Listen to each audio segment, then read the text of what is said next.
Okay, next applicant. Makinis, maputi, maganda yung ngipin. Okay, introduce yourself. Hi, I'm Scarlett, and I want to show the world, the universe rather, that I will confidently shake your fries with a heart. Bakit gusto mo magbenta ng fries? Thank you for that wonderful question. To be a tindera is both an honor and a responsibility. If I were to be a tindera, I will use my voice to influence the youth. Thank you. Okay, eto, mas mahirap na tanong. Ano mas masarap na flavor? Cheese o sour cream? If people were to argue between cheese and sour cream, well, everything is good, but in moderation. Thank you. Magaling! Pasok ka na sa top 10! The new Miss Potato Corner is Scarlett! Nasaan na yung 1 million na prize? Anong 1 million na prize? Magluluto ka ng fries. Pasok ka na sa trabaho. Magluto ka na ng dali. Nagugutom ako. Sige po, magluluto na ako. Anak ko, binili ko to para sa'yo. Bagay sa'yo to. Ang ganda, diba? Wow, Nay, ang ganda. Parang feeling yan pag sinuot ko yan. Sana may ganyan din ako kagandang damit kagaya ni ate. Ayan, marunong ka na magdilig, anak. Ang dali lang pala nito, Nay. I love you, anak. Mahal din kita, Nay. Sana may ganyan din kaming banding ni nanay. Nagugutom na ako. Nay, may ulam pa? Ay, sorry anak. Kinain na kasi ng ate mo yung ulam eh. Sige Nay, di na po pala ako gutom.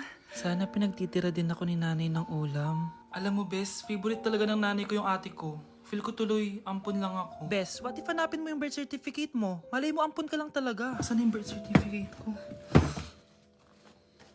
Kay ate to ah.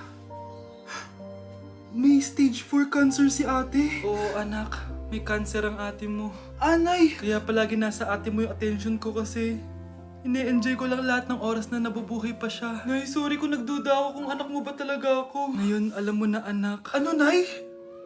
May cancer ako? Kailan niyo palang sabihin sa akin to, ha? Anak! Kaya di ko sinasabi sa iyo kasi baka di mo kayanin. May cancer ako. Anak! Ate! Samahan niyo ako magpaligo kay Ravi. Tara, calm down, calm down. Ravi, say hi. Ayun, So alam niya na yung spot niya kung saan siya maliligo. Binabasa ko muna siya para kapag sinampo ko siya, mabula na.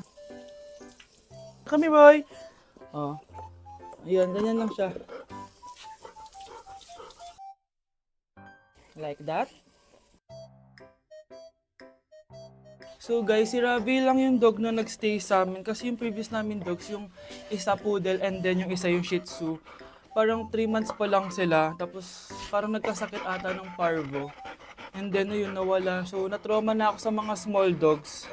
And then sakto, nung birthday ni Honey Bunch, nag-request siya for a golden retriever. Here's Ravi, nandito na siya. He's been around for 2 years na. And ang laki niya na guys. Sobrang taba niya na. Do you like this massage? So ang goal namin is at least once a week, mapaliguan namin siya. So babanlawan na natin si Ravi.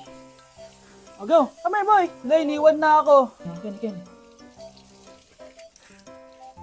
Ito yung spot kasi kung saan dinadry ni Honey Bunch si Ravi eh. So dito siya magdadry. Hi ka muna. Ayan na. Ravi. Hi. Here boy. Come here. Belly Ravi. Come here. Ravi! Gusto nyo nang binabelly rub siya, guys. Belly Ravi. Belly Ravi! Guys, Belly Ravi. Belly Ravi. Belly Ravi. Say bye-bye. Hello, B, tingnan nyo. Kawawa siya. Ano kaya nangyari sa kanya? Rest in peace. Idol ko to, guys. Ito palagi kong pinapanood pag malungkot ako. Ano kaya nangyari? Ang bata niya pang namatay. Sayang talaga siya kasi tinang binalita siya ng Paw Patrol. Talagang legit to guys. Nakakaawa siya. Feel ko nalunod siya kasi ito ata yung last picture niya guys. Tignan niyo, nasa dagat siya. Nakakaawa guys. Kaya wag kayo magpaniwala sa fake news, no? Di ba? Buhay pa ako. Walang iya kayo. Pinatay niyo na ako agad. Pag talaga nakita ko tong gumawa sa account na to, kukutusin kita be, ha? Excited ka mamatay ako. Mauna ka na kaya. Anak, malapit na umuwi yung tatay mo. Talaga, Nay? Nakaka-excite naman. Tsaka pala, anak, mag-face-to-face class na kayo bukas. Maganda ka na, ha? Face-to-face? Paano ko sasabihin kay nanay na buntis ako? A few moments later. Kain ka lang, anak, ha? Sige po, Nay.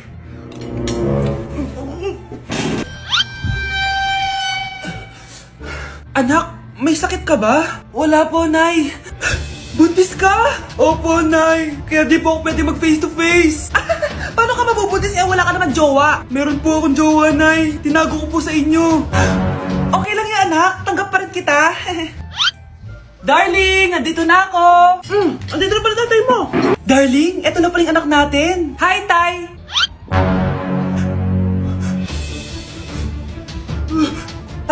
May problema ba? Darling, magpapaliwanag ako. Nay, siya po yung sinasabi ko na boyfriend ko. Ang dami na namang hugasin. Anak, maghugas ka ng plato dito? Sige po, Nay. Huwag mong hugasan yan. Bakit? Inuutosan tayo ni nanay, oh. Ano ba? Nakakapagod maghugas ng plato. Anak, okay ka lang? Okay lang ako, Nay.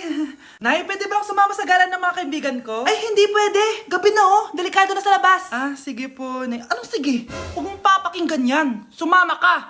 Pero tama si nanay. Delikado na lumabas. Hindi mo ba naintindihan, ha? Masaya doon. May inuman. Madaming lalaki. Anak, pa-check up na kita. Ay, di na, Nay. Okay lang ako. Anak, eto na pagkain mo. Bitawan mo ako. Nasasaktan ako. Bakit?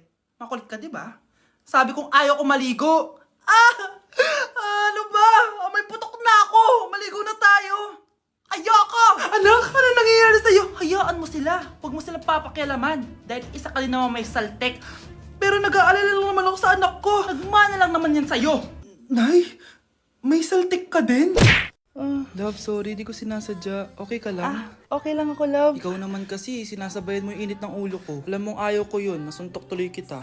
Sorry. Okay lang, next time wag mo nang gagawin ha. Tara na, bihis ka na. Kakain tayo sa labas. Anong gusto mo? Kakain tayo sa labas. Sige, tara. I love you, Bebu. I love you too. A few moments later. Anak, ba't may pasa ka sa mata, ha? Nay, wala to. Sinaktan ka ng jowa mo, no? Manda sa akin yun. Physical touch kasi love language niya, Nay. Parang ikaw lang. Okay lang ako, wala to, Nay. Anong ako? Hindi ako ganyan sa'yo, ha? Ikaw nga kapag pinapalo mo ako, sinasabi mo mahal mo ako. Wala to, Nay. Mahal ako nun. Ganon. O sige, dahil mahal kita, dadagdagan natin yung nasa mukha mo! Anak! Hello! Bili ka na sa akin ng ballpen. Ballpen? Di okay na, meron na kami niyan. Wala akong pakit kung meron ka na. Bumili ka na sa akin. Next time na lang, wala akong pera dito. Walang pera pero, ang ganda ng bahay. Huwag ka maingay, inutang ko lang to. Ay, lubog pala sa utang to, oh. Manahimik ka, baka marinig ka ng kapitbahay. Magkano ba yan? Murang-mura lang, 200 lang to. 200? Tangina, ginto ba yung tinta niyan? Bibili ka o itatara ko sa ito? Ito na, umalis ka na. Baka na yan. Madali ka naman palang kausap eh. Grabe naman mambudol yun. Limos po. Meron na naman. Wala akong pera. Next time na lang. Walang pera pero naka-iPhone ka, te? Yan na naman. Regalo to ng asawa ko sa akin. Asan asawa mo? Wala siya dito. Bakit? Ay, wala yan. Kabit ka siguro, no? Kabit pala to eh. Tangina, ano ba gusto mo? 100 lang, te. Ito. Umalis ka na. Saksak mo to sa baka mo. Huwag ka na mga bit, ha. Masama yan. Isaasar ako na to. Ay, salamat. Tahimik na din.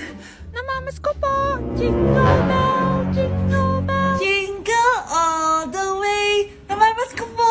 Tama na. Pagod na ako. Umalis na kayo dito. Grabe ka naman, te. Nangangaraw na lang yung bata, oh. Kita niyo yan, guys. Masama na ugali ng babaeng to. Walang hiya kayo.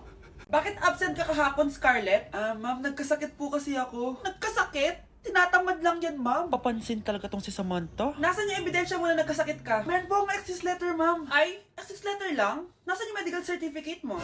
Medical certificate, ma'am? Hindi naman po pumunta ng doktor. Paano ko malalaman na totoong nagkasakit ka? Ito po, ma'am, yung chat namin ng nanay ko. Ito po, ma'am, picture po ng thermometer na ginamit ko. Sus, kinuha mo lang yun sa internet eh. Papansin ka?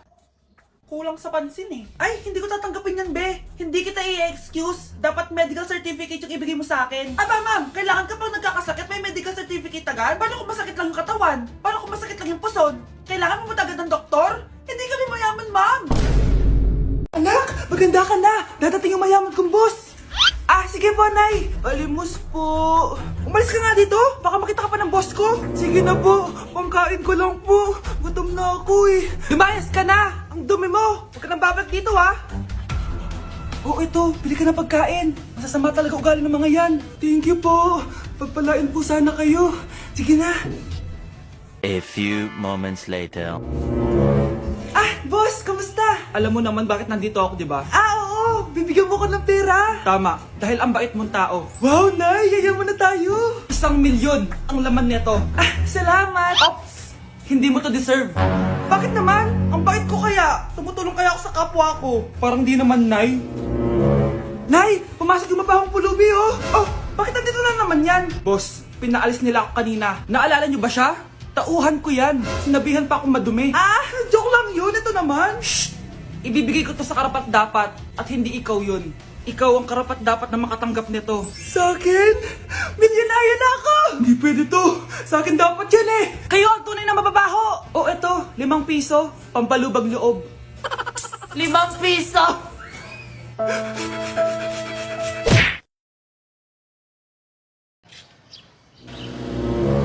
Sino yun? Ay, hi Mare! Uy, kumare, ikaw pala yan. Hindi kita nakilala. Ah, dito ka pala nakatira, Mare. Akala ko maganda yung subdivision nyo. Ay, oo. Maliit lang bahay namin. Tara, pasok ka. A few moments later. Anak, mag-bless ka sa bisita natin. Mayaman yan. Ah, sige po, Nay. Ah, bless po. Wow, may manners. O, eto. 5,000! Thank you po! Yes! Ang ganda naman ng damit mo, Mare. Para kang may-ari ng isang malaking kumpanya. May-ari naman talaga ako ng malaking kumpanya, Mare. Pero salamat O, eto para sa'yo. Lalakihin ko na Kawawa ka naman. 10,000! Ah, ba't ka pala napunta dito, Mare? Naghahanap kasi ako ng jowa ng anak ko. Bibigyan ko ng 1,000,000, brand new car, at house and lot kung sino man ang mapili ng anak ko. Ay, oo, Mar! Saktong-sakto, single tong anak ko. Hello po. Oh, eto na pala siya. Nay! Ano ba yan? Ayoko sa kanya. Sumunod ka na lang, para yumaman na tayo. Ang pogi mo naman. Ako nga pala si Jana. Ako nga pala si... Mag-isip ka ng pambabaing pangalan. Venice! Ano sabi mo? Ha? Di ba lalaki ka? Bakit Venice pangalan mo? Ay, hindi mo po alam? Bakla po ako! Hindi po kami talo ng anak nyo. Punyita ka talaga. Ay, hindi pala sila pwede, Mars. Sorry. Sayang, gusto pa naman kita. Jackpot na, naging bato pa. Walang hiya kang bata ka! Yayaman na dapat tayo! Halika dito! Munta ka sa akin! Nay! Ulong, Nay! Pakainit! Nay! Anong ginagawa mo dyan? Pinapainit ko lang to lutuan natin. Uso kasi to, anak. Uso, Nay? Bakit di na lang doon sa kusina? Sa sobrang init ng Pilipinas ngayon, ayan, pwede ka na magluto. Di ba? Tipid sa gas. Grabe! Ang talino mo, Nay. Makakatipid na ako neto. Anak, check mo nga dyan yung sinain ko. Okay na po to, Nay. Ano ba naman tong batang to? Tanghali na nakahilata pa din. Kala mo siya nagbabayad ng kuryente. A few moments later. Napakainit! Sinakpatay na electric fan! Ang init na nga sa Pilipinas, tapos mapatay pa electric fan eh. Tay, ano yan? Ice coffee? Mainit na kape to, anak. Mainit na kape? Ang init na nga sa Pilipinas eh. Ang perfect nga nito, anak kasi mainit tapos mainit, di ba? Negative times negative equals positive. Perfect nga, Tay. Enjoy. Hala! Late na ako! Ano to? Sinuspindi na ang face-to-face classes sa ilang paaralan sa bansa dahil sa sobrang init. Yes! Makakatulog pa ako ulit! Ay, sa wakas, makakaligo na rin ako! Woo! Woo! Hi, Cheska! Hi! Alam mo ba kung bakit mainit sa Pilipinas? Bakit? Kasi, hot ako. Pero natabo. Yan! Ang init-init na ka sa Pilipinas tapos mag-joke ka pa ng ganyan! Sungit! Ladies and gentlemen, Yun na! mga ikasiko kabukanan, let us all count down Sana maganda. and lift our eyes. 3, 2, and 1! Ayan, this signals that the spirit of the season has... Magkano budget dyan? 500 pesos?